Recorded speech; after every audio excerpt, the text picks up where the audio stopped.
दादाजी महाराज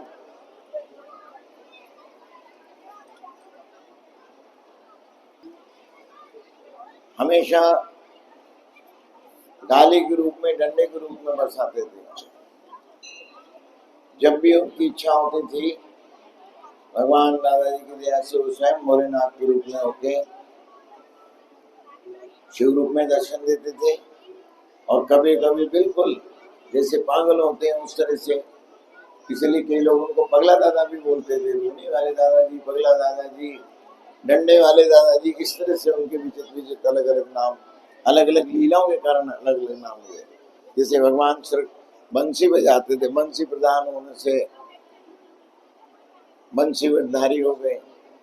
भगवान राम जो है धनुषधारी हुए। लेकिन दादाजी की कृपा जो है वो डंडे मारने से और गाली बकने से उनकी कृपा हो जाती है, आप सब जानते हैं।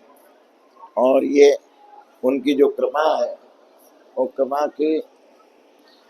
के मूल रूप में जो है दादाजी की दया आप हम सब पे बनी रहे, यही हमारी दादाजी महाराज से निवेदन है। सदगुरु किस तरह से आप हम सब पे कृपा करते हैं, उदाहरण के रूप में भगवान राम जो वनवास के समय विचर रहे थे,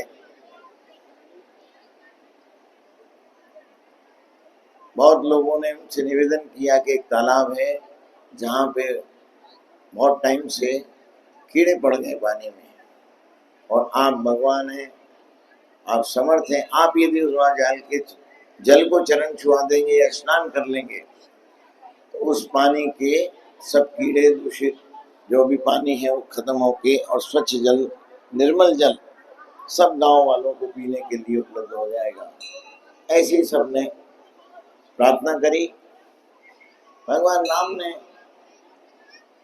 एक बार उसको टालने की कोशिश करी कि भाई देखो हमारा मार्ग अलग है, उस मार्ग से हमें जाना नहीं है। लेकिन फिर भी जब सबने कहा और सीता जी पीछे लग गई, सीता जी ने कहा नहीं भाई, यदि इनके आपके नहाने से, क्योंकि वो तो अपने पति को पराक्रमी समझती थी, ईश्वर भगवान समझती थी। सीता माँ को तो प्रत्यक्ष रूप से पता था कि विष्णु भगवान का ही अवतार है भगवान राम। उन्होंने कहा नहीं, पहले हम वहाँ चलेंगे, आप वहाँ चल के स्नान करें, जल का आगमन ले लें जिससे जल शुद्ध हो जाए, फिर आगे हम अपना, हमें तो वैसे जंगल में विचरना है। भगवान ने कहा अच्छा सीता मैया, जैसा आपकी आज्ञा हो वैसे जानकी जी चलते हैं। चले लक्ष्मण जी, जानकी जी, भगवान राम जब वो तालाब के पास पहुंच के भगवान ने वहां पर स्नान कर लिया। बोले चरण छुआने में नहा लेता हूँ। भगवान सब जानते थे लेकिन स्नान कर लिया। स्नान करने के बाद आचमन भी ले लिया। गंदा लिए तो कोई पवित्र और की बात निषेध वेद हो जाए थे, उसमें तो कोई संदेह है ही नहीं। इसलिए उन्होंने उसका जल का आचमन भी ले लिया। लेकिन आचमन लेने के बाद भी जल शुद्ध नहीं हुआ। जब जल शुद्ध नहीं हुआ तो सभी लोगों ने, जो लोग थे उन लोगों ने कहा कि नहीं, आप यहाँ एक दिन रुको, और रुक के और यहाँ जो भी वेदवाणी से मंत्रों से इसको सिद्ध करके और कल फिर इसमें स्नान करके आपको शुद्ध करके जाना। भगवान ने कहा कि ठीक है, आपके कहने से हम रुक जाते हैं, कल फिर स्नान कर लेंगे। और जो वहाँ वेद पाठी मंत्र थे, वेद पाठी ब्राह्मण उनके साथ वहाँ जो आ गए थे, और कुछ ऋषि मुनि भी आ गए थे, जो आसपास के संत थे, उन सबको बिठा के जो भी जाप सब कह रहे हैं इसलिए उन्होंने करवा दिया। दूसरे दिन फिर भगवान ने फिर स्नान कर लिया। भगवान ने दूसरे दिन भी जब स्नान किया, स्नान करने के बाद जल शुद्ध नहीं हुआ, बल्कि और उसमें कीड़े बढ़ गए। अब ये बात देख के जानकी जी को, सीता जी को लगा कि भाई ये तो हमारे आने से और तालाब गंदा हो गया और कीड़े हो गए, तो ये तो हमारे ऊपर दोष आएगा। उनको लगा कि शायद अभी हम वनवास में है, वन का टाइम है, इसलिए भगवान की जो है सिद्धि सिद्ध नहीं हो रही है। अब मैया सीता जी के मन में ये एक संदेह हुआ कि ये वनवास का टाइम है, हमारा खराब समय है, इसलिए शायद भगवान के स्नान करने से भी, जबकि इनके चरण छुआने से अहल्या पत्थर से नारी बन गई। इससे पहले तो कुछ टाइम पहले भगवान ने, जब भगवान राम ने पत्थर को छुआ, चरण ठोकर लगी, तो अहल्या पत्थर से नारी बन गई, मनुष्य बन गई, पत्थर से पाषाण रूप से मनुष्य रूप हो गई। फिर उसको ध्यान आया कि जब भी तो वनवास का समय था, ऐसा क्यों हुआ। अब ये संदेह चला, जानकी जी के मन में संदेह रहा, लेकिन भगवान ने उसी समय उस संदेह को भी निकालने के लिए, और क्योंकि एक जगह रहना नहीं था, वनवास के समय उनको चलते रहना था, विचरना था, इसलिए उन्होंने कहा अब यहाँ बंधन हो जाएगा, ये कहेंगे जल शुद्ध होकर नहीं जाना चाहिए, जब तक जल शुद्ध होगा जब तक आप नहीं जाएंगे, ये बंधन ना हमें लग जाए। इसलिए भगवान ने कहा कि देखो भाई ऋषि मुनियों, ये जल की जो पवित्रता है निश्चित रूप से ठीक हो सकती है, लेकिन आप शबरी को लाओ। मदंग मुनि के आश्रम पास में था, मदंग मुनि के आश्रम में शबरी मैया रहती हैं, वो यदि इसको छू लें, स्नान तो दूर की बात है, वो छू लेंगे तो इसका पानी शुद्ध हो जाएगा। अब ये बात सुनते ही जितने ऋषि मुनि संत थे, उनमें ब्राह्मण तत्व था, उनके अंदर वही था कि हम ऋषि हैं, हम ब्राह्मण हैं, हमारे को ब्राह्मण होने से हम श्रेष्ठ हैं, वो तो एक झाड़ू लगाने वाली है, वो तो एक जो है नीच जात की है। इसलिए उनके मन में उन्होंने कहा नहीं भगवान, आप एक दो दिन और रहो, शुद्ध हो जाएगा। बोले नहीं भाई, आपको तो शबरी को लाओ, शबरी जहाँ इसमें यदि स्नान कर लेगी या इसको छू भी देगी तो इसके तालाब के कीड़े खत्म हो जाएंगे। अब भगवान का आदेश पाके कुछ लोगों ने उन्होंने कहा नहीं भाई, जब वो कह रहे हैं तो करो।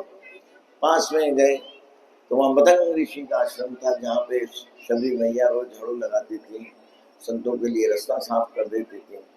रोज संतों के उठने से पहले, जब वो स्नान के लिए जाते थे सुबह 4 बजे, उससे पहले शबरी मैया जो है पूरे रास्ते के पत्थर हटा देना, पत्ते हटा देना, झाड़ू लगा देना। रात को कब वो सोती थी या नहीं सोती थी, लेकिन उनका सेवा चलती रहती थी। अब ये इन्होंने जाके शबरी मैया से कहा, पहले तो वहाँ जो मदंग ऋषि थे उनसे उन्होंने निवेदन किया कि मदंग ऋषि जी, हमारे तालाब में जो है इस तरह से कीड़े हो गए जल में, और उसकी शुद्धता के लिए भगवान राम ने भी कोशिश करी, लेकिन वो नहीं हुआ।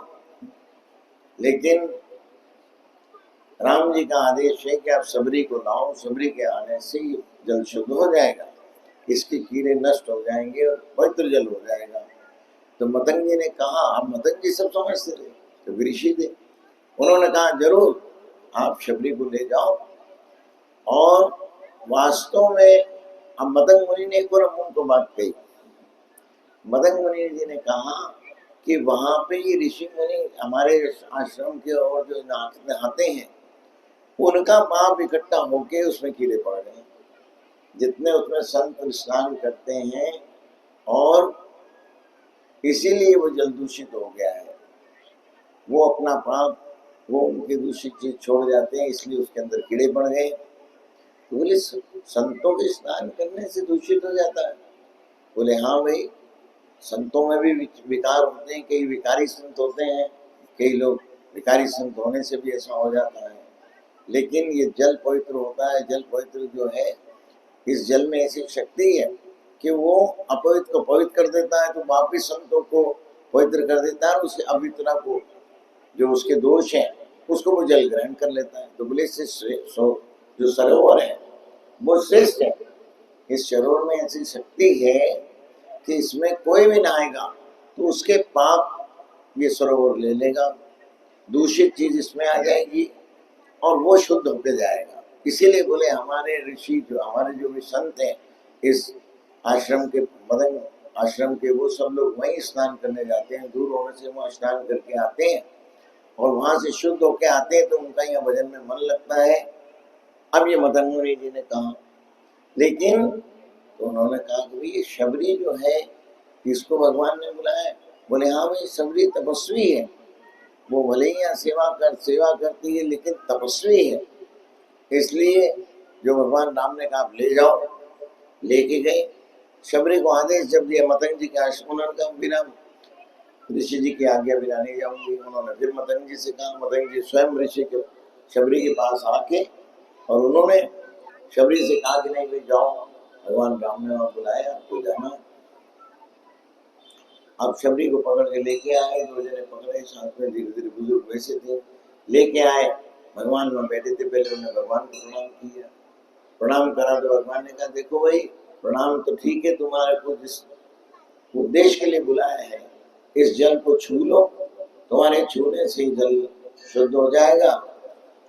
और डालो तो किस तरह से फैन बन के उसका कचरा अलग हो जाता है, उसी तरह से शबरी ने जैसे ही उसको जल को छुआ, छूते ही वो जल शुद्ध होने लग गया। अब जैसे ही शुद्ध हुआ तो भगवान ने कहा कि देखो भाई आपको हमने कहा था। अब सब लोग ये देखने लगे कि भाई भगवान इसमें स्नान किया, भगवान राम ने स्नान किया, 2 दिन स्नान किया, या मंत्र जाप सब करवाया, लेकिन जल शुद्ध नहीं हुआ। लेकिन ये शबरी के आते इसने छुआ और उससे जल शुद्ध हो रहा है, और यदि स्नान कर ले तो ये अमृत बन जाएगा। अब ये उनके मन में आया, उन्होंने फिर भगवान से प्रश्न पूछा कि भगवान ऐसा क्यों, आप स्वयं चतुर्भुज रूप में विष्णु रूप में है, भगवान राम जो है 14 कला युक्त है, भगवान कृष्ण 16 कला युक्त है, बोले 14 कला से सज्जित है और उसके बाद आपसे ये नहीं हुआ। बोले देखो कभी कभी हमसे ज्यादा हमारा शिष्य में शक्ति ज्यादा हो जाती है। क्यों हो जाती है कि हमारी कृपा उसके ऊपर रहती है, और कृपा के साथ साथ जब वो भजन करता है तो उसकी सामर्थ्य और जन कल्याण शक्ति उसकी हमसे ज्यादा हो जाती है। इसीलिए, और ये कारण नहीं है कि हम वनवास में है इसलिए नहीं हो रहा है, बोले वनवास की बात नहीं है, लेकिन और ऐसी बात नहीं कि नहीं हमारा बोले हमारे लिए समय का असर नहीं होता, ग्रहों का असर नहीं होता, इसलिए ऐसी बात भी नहीं कि हमारा समय खराब है। लेकिन आपको ये आभास नहीं है कि जो संतों की सेवा करती थी, शबरी मैया जो झाड़ू लगाती थी, रोज संतों के आने से पहले रास्ता साफ कर देती, पत्थर हटा देती थी उनके स्नान के लिए, सब करने के लिए। इसलिए संतों की प्रत्यक्ष और अप्रत्यक्ष रूप में जो उसने सेवा करी है, उससे उसके अंदर ये शक्ति आ गई है कि वो जिस चीज को छुएगी वो शुद्ध हो जाएगी। इसीलिए आपके यहाँ की हवा की वातावरण भी इसीलिए शुद्ध है। यहाँ के पौधे उनकी हवा से जो टकरा के हवा जाती है, इसीलिए यहाँ के पौधों जो है ज्यादा पनप रहे हैं, ज्यादा उनके अंदर जो फल और फूल आ रहे हैं। तो बोले इसलिए इसकी जो शक्ति है सबसे ज्यादा है। इतने में मतंग मुनि शिव आ गए। मतंग मुनि ने कहा कि बिल्कुल जो आप कह रहे हैं मैं महसूस करता हूँ, लेकिन ये संत लोग हैं, ये लोग अपने ज्ञान ध्यान में पड़े होने से इनके अंदर उसके लिए वही भाव है कि ये तो नीच जात, ये नीच जात की है, इसको किसी भी तरह से उपरांत का अधिकार नहीं है। लेकिन ऐसा नहीं है, अधिकार किसी जाति से या अधिकार किसी भी अपरिता से नहीं आता है, वो तो गुरु के पास से होता है। तो बोले ये संतों की सेवा आश्रम में लेके कर रही है, इसीलिए इसकी शक्ति आ गई। बोले मैं भी इसका एहसास करता हूँ, लेकिन इन अच्छा हुआ भगवान आपने इनको बुला के शुद्ध किया है, इसलिए अब इनके मन में भी जो जाति का भेद था कि हम ब्राह्मण हैं, हम संत हैं, हम सन्यासी हैं, हम ब्रह्मचारी हैं, इस चीज का भेद आपने एक सेवक से तुलना करके सेवक का योग और सेवक की शक्ति का जो आपने इन सबके मन में जो उदाहरण दे के समझाया है, और जिसको आपने इन चीज के लिए प्रत्यक्ष रूप से सब कुछ दिखा के और इनके मन का भेद निकाला है, उसी के लिए मैं भगवान आपसे धन्यवाद करता हूँ, और यही आपकी दया बनी रहे। तो कहने का तात्पर्य ये है कि भगवान गुरु महाराज जो हैं वो स्वयं भगवान की शक्ति गुरु की शक्ति से भी ज्यादा होती है। भगवान की जो भी शक्ति है वो तो है, लेकिन भगवान गुरु के रूप में अपनी शक्ति को प्रकट करते हैं। इसी तरह से दुनिया वाले दादाजी महाराज जो हैं गाली बक्के डंडा मार के सबका उद्धार करते थे। एक बार एक जबलपुर के पास के थे, डिंडोरी जगह गया। डिंडोरी स्थान है जबलपुर से अमरकंटक जाओ उस रास्ते में। डिंडोरी का एक परिवार था, उनका बच्चा जबलपुर में लाकर उन्होंने भर्ती किया। भर्ती करके उसको डॉक्टर ने जवाब दे दिया। डॉक्टर ने कहा कि भाई इसको जो है आप ले जाओ, अब इसका कोई उम्मीद नहीं कर जाके जितने दिन जिएगा जिएगा, आप ले जाओ। इतने में उनको अस्पताल में कोई मिला। उन्होंने कहा कि देखो भाई अब तुम्हारी इलाज से थक गए, डॉक्टर ने जवाब दे दिया, लेकिन एक साईं खेड़ा जाओ, धूनी वाले दादाजी हैं, यदि उन्होंने डंडा मार दिया तो ये ठीक हो सकता है, जीवन भी मिल सकता है। अब मरा हुआ क्या नहीं करता है, उनके लिए तो बच्चे की यंग बच्चा था, वो ले गए उसको ट्रेन में। लेकिन ट्रेन में ले गए, उसकी हालत खराब होकर वो गार्डर वाला पहुंचते पहुंचते करीब करीब खत्म हो गया। और गार्डर वाला स्टेशन से जब वो साईं खेड़ा के लिए जा रहे थे तो उसकी गर्दन लटक गई, पूरा हो गया। लेकिन फिर भी उसकी माँ के मन में, पिता ने तो कहा कि भाई पूरा हो गया है, कोई फायदा नहीं ले जाने का, इसको तो शमशान ले चलो। लेकिन माँ ने कहा नहीं भाई, हम आए हैं इतनी दूर, यहाँ तक आ गए, भले ये रोते पीटते कैसे ही बच्चा पहुंचा है, अब गर्दन भी लटक गई, जो भी हम वहीं रखते हैं, जाके जो होगा होगा। और दादाजी सुबह से, उस दिन सुबह से बोलते, अरे मोड़ी मुर्दे को लेके आइए, मोड़ी मुर्दे को लेके आइए, मोड़ी मुर्दे को लेके आइए। 2 दिन सुबह से बोल रहे थे, कई घंटों पहले से बोलते, मोड़ी मुर्दे को लेके आइए, मोड़ी मुर्दे को लेके आइए, मोड़ी मुर्दे को लेके आइए, मोड़ी मुर्दे को लेके आ रही है, मोड़ी मुर्दे को लेके आ रही है। अब वो पहुंचे जाके, अब जो वो ऐसा ढीला ढाला बच्चे को उठा के 2 जने ले जा रहे हैं और बिल्कुल गर्दन लटकी हुई, तो लोगों ने कहा अरे ये दादाजी जो कह रहे थे ये आ गए। सब लोगों ने देखते ही कहा कि अरे जो दादाजी सुबह से बोल रहे थे कि मोड़ी मुर्दे को लेके आ रही, मुर्दे को लेके आ रही है, वो लेके जैसे ही दादाजी ने अब बोलना बंद किया और दादाजी ने कहा, तो उन्होंने धोनी के पास लिटा दिया, साईं खेड़ा में दादाजी के पास। जैसे ही लिटाया, लिटाते ही दादाजी महाराज ने कहा, अच्छा मोड़ी मुर्दे को लेके आई है, तो कौन कह दियो कि मुर्दो है। अब दादाजी वहीं की बुदली भाषा बोलते थे, बोले तो है किसने कह दियो ये मुर्दो है। बोले दादाजी गर्दन लटक के, और लोग भी गाड़ी में थे, सबने नमाज देखा, बोले तो खत्म हो गया। बोले मोड़ी ये तो जिंदो है। दादाजी ने बोला कि मोड़ी ये तो जिंदो है। बोले दादाजी आप कर दो। अब उसके मुंह से निकला, दादाजी आप तो कर दो। जैसे ही ऐसा बोला वैसे ही वो बच्चा हिला, और हिल के उसने तुरंत जो है बैठ गया। दादाजी का क्यों नहीं मोड़ा, और जैसे वो बैठा, दादाजी डंडा मार भाग गया, उसको डंडा मार के भगा दिया। आओ बच पे दूर गया और उनसे बोला जाओ लेके जाओ तुम्हारे बच्चे को।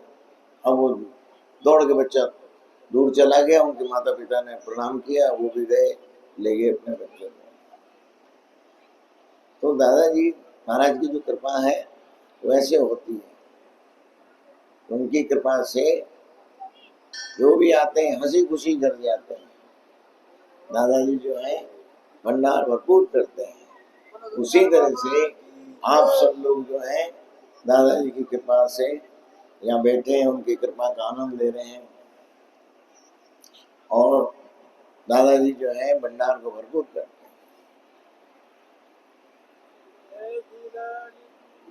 ऐसा लगा मन मोरा गुरुज के लगे, ओ ऐसा लगा मन मोरा दादाजी के लगे, गुरुज के लगे मेरे हरिहर की नगरी, गुरुज की नगरी मेरे दादाजी की नगरी, ऐसा लगा मन मोरा गुरुज के नगरी, ओ ऐसा लगे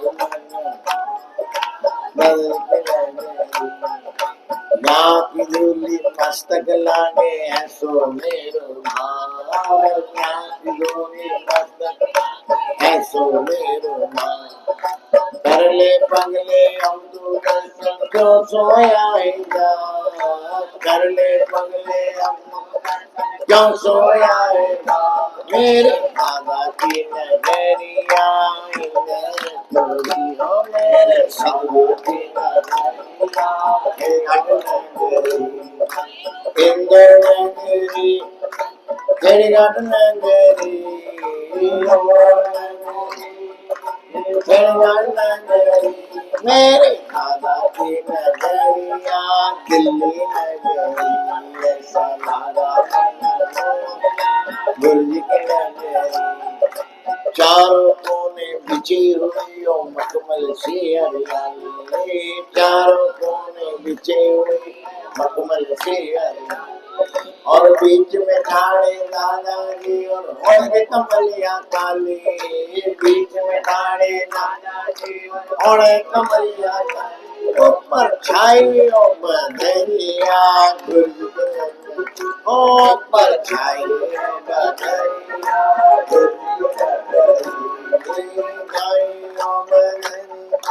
गुरु जी की नगरी ऊपर छाई ओ बदरिया दादाजी की नगरी ऐसा लागा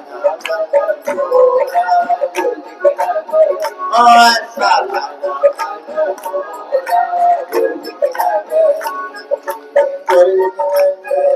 मेरे दादा की नगरी गुरु जी की नगरी मेरे हर हर की नगरी ऐसा लागा गुरु जी की नगरी लागा